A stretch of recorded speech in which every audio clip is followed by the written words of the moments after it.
Hi, we're Josh and Arielle Walmsley, owners of Green Valley Tree LLC, based in North Windham. We're proud to sponsor Connecticut East this week and to serve the communities of Windham and New London counties with our tree removal and plant healthcare services. Visit our website at greenvalleytreeworks.com for a full list of our services or give us a call on 860-234-4041. We look forward to hearing from you. You hear them every week opening the podcast, but who are Green Valley Tree LLC?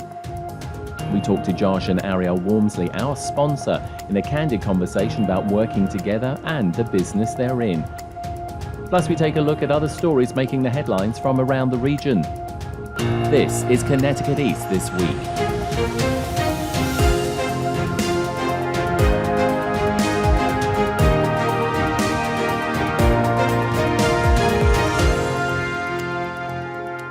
Hello, I'm Brian Scott Smith.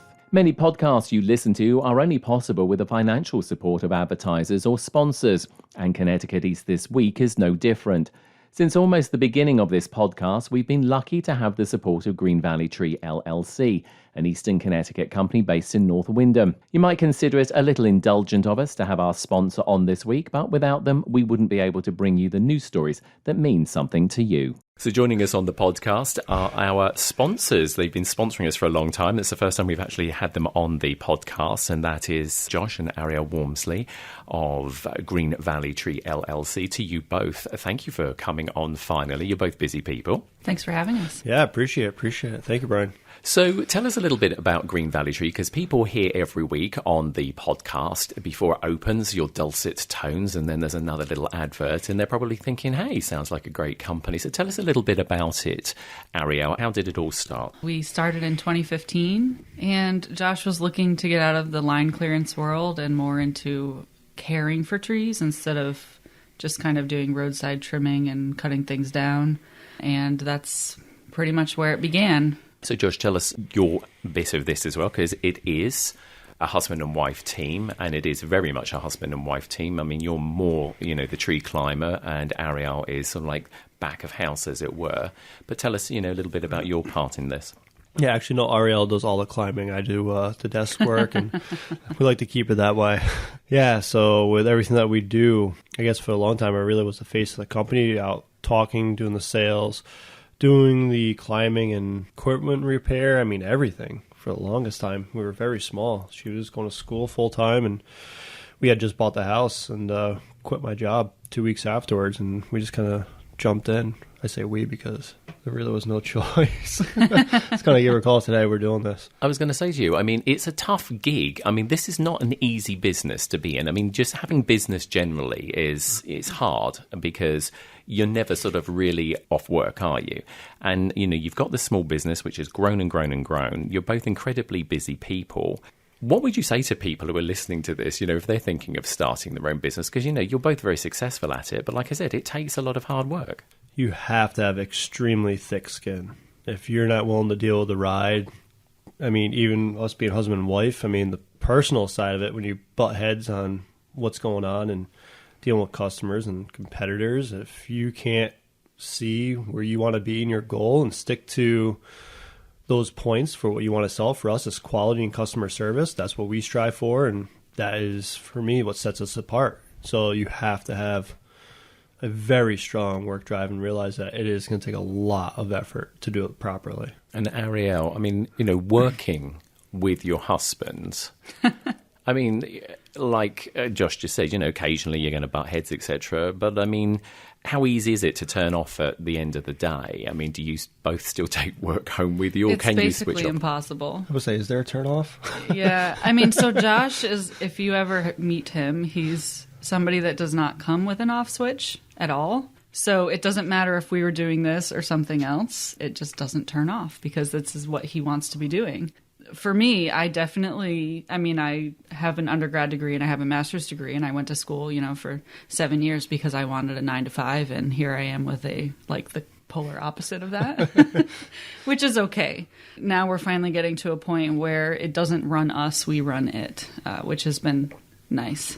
But yeah, just kind of learning how to set boundaries. And the biggest thing for being husband and wife having to do this is just being honest. Just very upfront, straightforward. If I have a problem, I'm immediately going to address it. If he has a problem, he's immediately going to address it. So that way you don't get that whole thing that just builds and builds and builds and then it avalanches, and then almost impossible to just get done what you need to get done on the daily because you just let it pile up. You're very much sort of in control of the business because, as we said, although Josh does, the climbing and goes out and do quotes, I mean, you're pivotal in its operation on a day-to-day basis, sort of like doing that important speaking to customers. Tell us a little bit about that because, again, that is it's a hard thing to do and to keep you calm because people want things right now. So, talk us through that. Well, while I was in school, I waited tables. So doing lots of things at once while still giving good customer service, that background has definitely helped. And we make lots of lists. We have a list for things that Josh needs to get done when he gets home that's, related to work that's come up during the day. And then I have my list of things that I need to get done. And we hired some more help in the office last year, and that's helped tremendously. Yeah, it's been huge. We are very big fans of whiteboards. Yes, lots of whiteboards. Yes. It's the only way to stay organized. We use our Google Docs and Google Calendar, so that way everything can be shared with everybody. You get all your reminders, and so you're low tech and high tech. Because whiteboards. I mean, I think everybody uses. I use whiteboards as well because they're that instant frame of reference, aren't they? Exactly. It's easy to organize for the guys, and I mean, I'm not even really climbing these days. I'm running the crane. I'm doing the sales, and one of our newest PHC techs is Irene in the office that people may or may not have talked to. And, she showed interest. So now she's one of our techs out there doing applications. So I'm not doing as many because I'm still out running around consulting, looking at our projects. So my role has really shifted from where it was originally. And it just continues to evolve and shift and change. Do you like that your role has shifted? Because you strike me very much as somebody who likes to be climbing trees and whatever, but clearly, as you said, the business changes. So do you like the way that your job has evolved? It's kind of a double-sided answer because I love the thrill of business. It's really fun. It's the chase. I guess that's what's driven me so much on that side of it. But at the same point, I really, truly miss climbing. That's just my passion, is being in the trees and moving around and jumping, having fun. So I very much so miss being in the trees on a daily. Now, the other thing, of course, and you both said this a little while ago in the interview, that, customer service and quality is everything. And, you can see that in the work that both of you do and the organisation, the company as a whole. What sort of advice would you give to people who are listening to this if they've never used like an arborist or a professional service like yours before? What are the types of things they need to be doing their due diligence and checking before they actually get the services of a company like yours? The first thing that I would ask for is licensing information. So for us, you have to have an arborist license to do any sort of trimming or applications or things like that. And then making sure that they're insured. Whether it's a contractor working on your roof, doing tree work, or inside your home, you want to make sure that they're fully licensed and insured. Those are definitely the two big things. Yeah, we actually also have a HIC license as well. So by technicality, we are supposed to have one because you're there improving the value of a home. So anytime you're improving the value of a property, residential-wise, you're supposed to have an HIC. So we also make sure we have that. So this way our customers know that they can trust us, who we are, and what we offer. So we try to be as transparent as possible as well. And that's huge, is transparency. The other thing I noticed about your organisation, and obviously, part of it is you are on the podcast, as in, you sponsor the podcast. You use technology as well, so social media platforms, etc., and that type of technology. What was the drive to use some of that? I mean, obviously, you're both young. It probably could just be as simple as, well, we've grown up with it, so, it makes sense. But, just explain to us why you use social media and all those sorts of platforms so much. It's the world we live in, honestly. I mean, we've got customers in their 70s and 80s, and, they're on Facebook, they're online, they're looking up things just as much as the youth. And it's very interesting. That's just where we're at. I've even got some of our customers online that we've talked to, and we yak back and forth, and they like and share our stuff, and a lot of our customers have become friends. So it's really cool to watch them interact with our Instagram feed and even with the girls in the office talking and emailing back and forth, I mean, we're almost on every platform because that's what people use, and it's good to stay in touch with our customers and also hopefully our potential customers. We see it any different, but that's... Yeah, it's really just the easiest way to show people who we are. Post fun stuff, work stuff. Which you do. I mean, and that's a great thing to see. I mean, also, getting back to that community thing, I mean, you're very much part of the community and you give back to the community a lot as well, don't you? Yeah, we've done quite a few projects locally for the Channel 3 Kids Camp, for the 325 Trees Project, which is out of Wyndham. Help me out. The rec leagues. Yeah, I mean, the rec we got league in Chaplin. Various youth baseball, soccer, and basketball leagues that we contribute to. I'd much rather see a kid out playing than behind a cell phone. So I'm pretty big on watching. It's really cool. Our little seeing league them go. team in Chaplin went undefeated last year. Yeah, that was their first time together, were too. so excited. The kids were so pumped. There was really no cool. games last year, and they came together, and everybody had a great time. And they did awesome. How important is it, for you both to be able to do that? I mean, because again, that takes time as well, and commitment, and a desire to actually want to do it. I mean, anybody can throw money at things, but I mean, you do it because you genuinely believe, obviously, in all of this. Why is it so important? We live here. We work here. We are friends with people in the community. I grew up in Chaplin. Josh grew up in Scotland. Athletics have always been important to us. We also have a daughter now, too, so she's going to be growing up in the community, and we want to make sure that those programs are available to kids still, and that they're well-funded, and that, the kids can just enjoy being kids and doing the things that they like, and that stuff's still available. And they're also the people that support us, and these are things that they're into. And to me, if you're supporting us, why shouldn't we help support you? Because without our customer basis, we have nothing. I mean, the Wyndham Historic District, I mean, we helped those guys donate a bunch of time, and, they've got homes there, and these are customers beforehand, and they approach us and say, absolutely, let's help you out. So it's really big to pay it forward, because, like I said, without the customer basis and those around us, we wouldn't have anything, so... Now, you're both very busy, as we said, and the company is very busy. Clearly, it's all seasonal as well. I mean, that can sort of drive more work or less work. We're hitting winter. We've had a lot of storms. I mean, emergency service work is quite big for you, isn't it, Josh? It is. Percentage-wise, I don't even know where we're at these days because it just continues to grow so much. I mean, having everything in-house with our train, grapple truck, I mean, our whole fleet that we have, from the chippers to the great team that we have of employees out in the field and in the office, we're able to move quickly and get the customers back up and running fast, get their houses tidied up and no water leaking, and it's really important to get them on their feet. And is that something, Arielle, that people think about as for arborists? Because, I mean, when we have these storms, that's not perhaps the first thing that's on people's minds, but then suddenly something happens, like a tree comes crashing through their roof or damages part of their property. And then, of course, they're dealing with the likes of your good self. Yeah. Now it's Sarah, too, and Irene. But, yeah, the three of us try to do the best we can to dispatch a crew out to just come take a look. Or we can just, if you have a giant gaping hole and it's still raining and you need your roof tarped, we'll just send them right over there. Yeah, that's 24/7. I mean, we've had plenty of times we'll be out 1 a.m, going to throw a tarp over, then I'll come back with the guys later on, or, hey, maybe we need to do it right now. So, I mean, when we say 24/7, if you've been a customer of ours, they'll say it all day long. It is absolutely. Day or night, rain or shine, we're there. Hot or cold, too.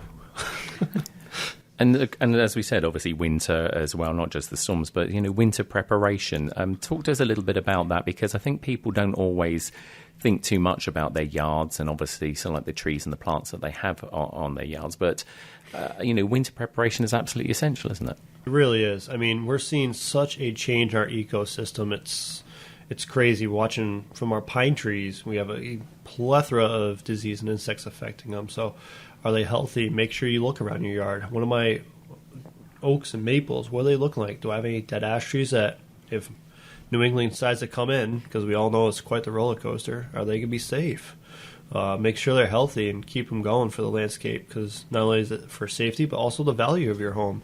Trees contribute a large amount to that. Up to 10% of your home value can be due to landscape. So there's a lot that goes into that winter prep, and trimming off your dead limbs, making sure that everything's are safe. There's no fractured branches from these crazy storms that we get during the summers now. So it's a lot to look for. And there's a lot of services that you can provide as well. I mean, from pruning to something called cabling. What's cabling? Because that sounds quite a big thing. Yeah, so that's what we refer to as support systems, whether we be using bracing rods or dynamic or static cables to help support poor branch unions and or long overextended branches. So we might do some pruning to take some weight off and then install a dynamic or a static cable to make sure that the load is supported properly, so they're not failing and you can still enjoy a beautiful tree.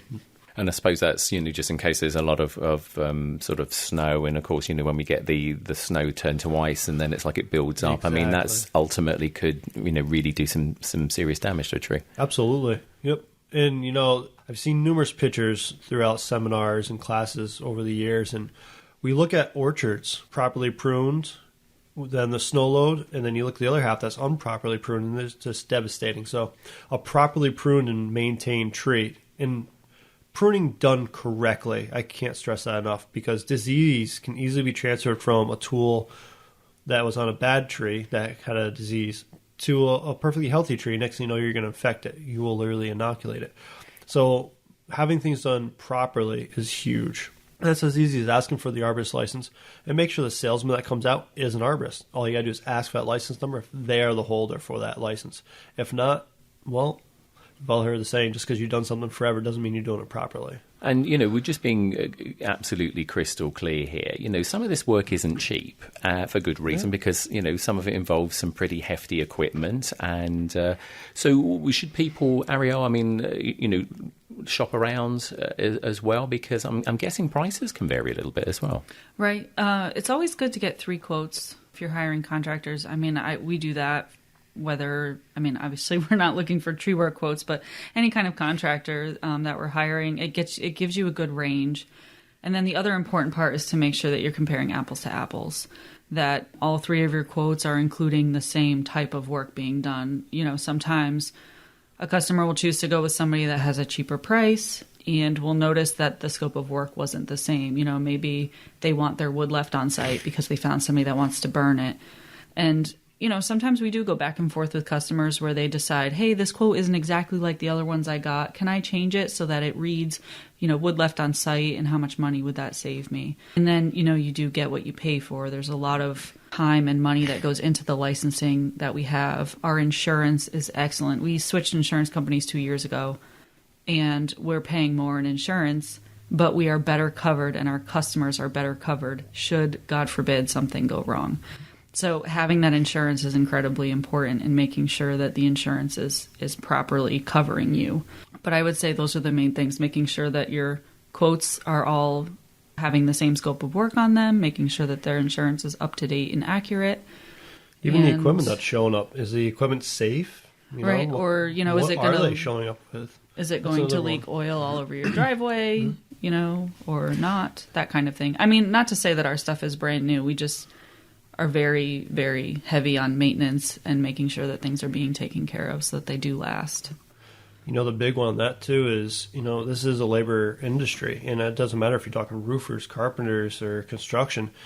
So many people are willing to pay their employees underneath the table, and that opens the door for a massive lawsuit issue. I mean, it's easy to rack up $1 million when somebody's on a job site underneath their own free will, and that's what it is without that. So make sure that call up the insurance company. How many employees do you have? Okay, well, why do you have 6 people on the job site when there's only 2 on your workers' comp policy?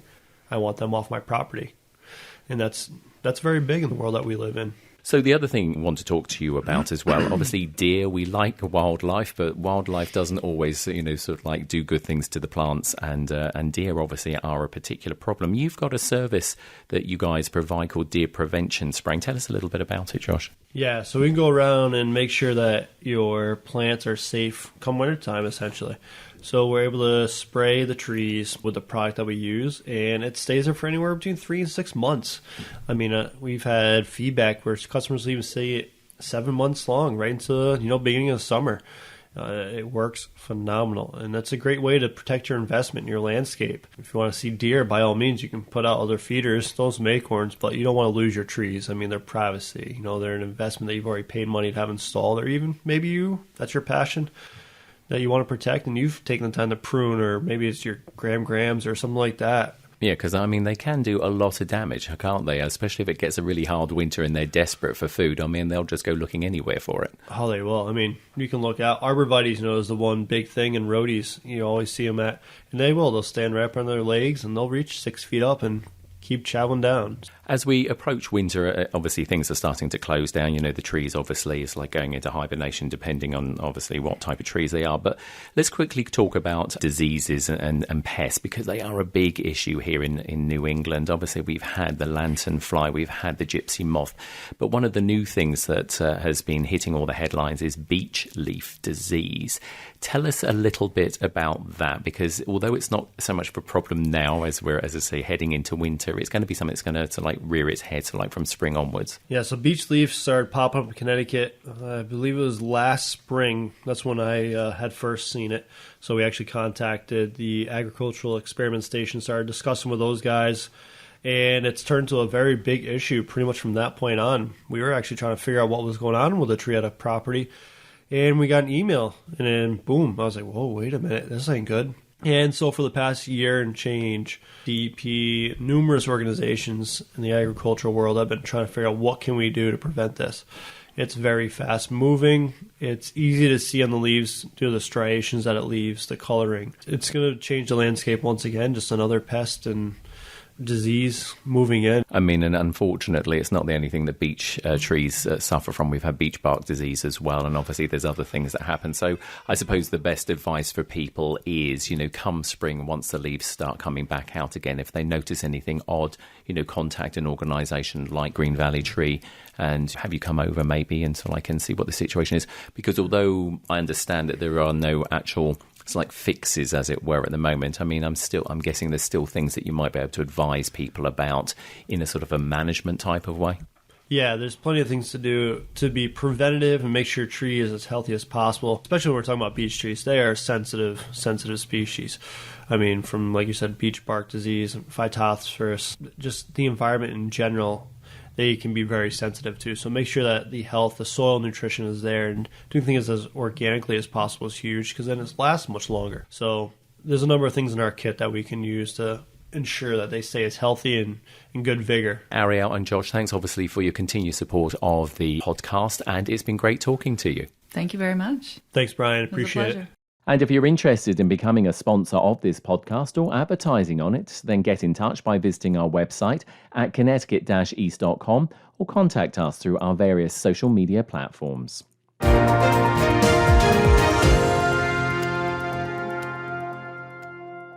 If you don't dispose of the unused or expired prescription drugs in your home, they might find a new one. They could end up lost, stolen, or simply misused. Keep them safe, clean them out, take them back at the U.S. Drug Enforcement Administration's National Prescription Drug Takeback Day, Saturday, October 23rd. To find a collection site near you, visit DEATakeback.com. Help DEA keep our communities safe and healthy. Tree damage caused by high winds, hurricanes, or stormy weather, Green Valley Tree has you covered. We offer emergency storm service for residential, commercial, and even municipalities. From full removals, uprooted or broken trees, to broken and fractured limbs, no job too big or small. If you need immediate emergency service outside our regular business hours, call our emergency hotline at 860-966-5710 and visit our website at greenvalleytreeworks.com for details of our other services. Time now for a look at some of the other stories making the headlines in the region recently. Mohegan Sun first opened its doors to the public in Connecticut 25 years ago on October 12th. President and General Manager of Mohegan Sun, Jeff Hamilton, says their success has come from being innovative and letting customers and future employees see what it takes to run a casino with their award-winning TV show Back of House. So it's been a great recruitment tool, people that are excited. And I think also from the brand, I'll tell you, as I walk around the property, people are always like, oh, you're Jeff Hamilton from Back of House. I see you on my TV in the hotel, or I saw you on backofhouse.tv. And it actually allows me to have a conversation with customers. The casino's arena has hosted more than 13.5 million guests since it opened in 2001 and has been home to more than 3,000 paid events in its history to date. Hamilton says many famous names have played at Mohegan Sun and also fought there. And I can remember memories of, we used to have an outdoor pavilion where actually Lennox Lewis fought, one of his championship fights at. That was like a big event for Uncasville at the time. And I can remember all the people pouring in from the winter lot right to the restaurant that I was working at. And, just the excitement of, having entertainment here in the early days, even before we had an arena. It's also now possible to gamble online in the state with the 2 casinos and the Connecticut Lottery through your smartphone or computer, thanks to a change in gambling laws, along with sports betting as well, that came into force recently. United Community and Family Services, a healthcare non-profit, has opened 2 more in-school health centres in Waterford, bringing a total of 8 health centres in the region's schools. Waterford State Representative Kathleen McCarty said with 1 in 4 school children in the state having some form of health issue, the in-school centres are invaluable. School-based health centers break down barriers. They help our students, and it's a continuum of care. With the primary care, the access is increased. Our students do not go without care, and everyone is treated, whether you have insurance or no insurance. I just think it's the best thing we could do. Superintendent for Waterford Public Schools, Thomas Giard, said the centres were a collaborative effort between UCFS and the Waterford Education Board and help continue their mission towards students and their parents. Waterford is very much a community in change with increasing needs in both our students and families, irrespective of the pandemic. Implementing school-based health centers with both medical and behavioral care is in clear alignment with our core mission to ensure our students have opportunities in life, learning, and work. The 2 new health centres are based at Clark Lane Middle School and Waterford High School. Connecticut will soon join a majority of other East Coast states in having a federally recognised estuary that could help identify environmental threats to waterways and natural resources within part of Long Island Sound. Emily Scott from the Connecticut News Service reports. The creation of a natural estuarine research reserve in Connecticut would bring up to $1 million per year for scientific study and education. Supported by the National Oceanic and Atmospheric Administration, the proposed reserve areas include up the Connecticut River, which feeds into the eastern part of Long Island Sound. Patrick Cummins of the Connecticut Audubon Society says although the reserve funding doesn't go specifically toward conservation, it'll help streamline those efforts. What it will do is allow us to collect more data. So when there are willing landowners within the boundary who want to have their land preserved, this will help to justify the appropriation of funds to protect that property by saying it's part of the NER and other great things about the Long Island Sound famed Connecticut River estuary. The Audubon Society has been involved in the reserve planning process. Cummins says they expect the specific boundaries of the reserve to be announced by January. I'm Emily Scott. In the Connecticut Examiner this week, Greg McKenna has already outgrown the Moodis location of the Nutmeg Pharmacy he opened in February 2020. Now he's seeking approval to build a brand new Nutmeg Pharmacy down the road, a location he hopes will not only continue to serve the East Haddam community, but will help expand the role of pharmacists across Connecticut. In the day this week, on the steps of her attorney's office in New London, Crystal Caldwell spoke about her ongoing recovery from the injuries she suffered last year when police say she was the victim of a racially motivated attack while working as a hotel clerk in Mystic. Now her attorney says she's also enduring the emotional trauma of being sued by her alleged attackers. Philip Sarna and Emily Orbay of New York have been charged with beating Caldwell, who is black, in an attack caught on surveillance video at the Quality Inn on Whitehall Avenue in Stonington on June 26, 2020. This summer, Sana and Orbay filed a civil lawsuit in federal court against Caldwell, her son Jamel Caldwell, and the parent company of the inn, bringing forth accusations that the racial element of the attack is a hoax.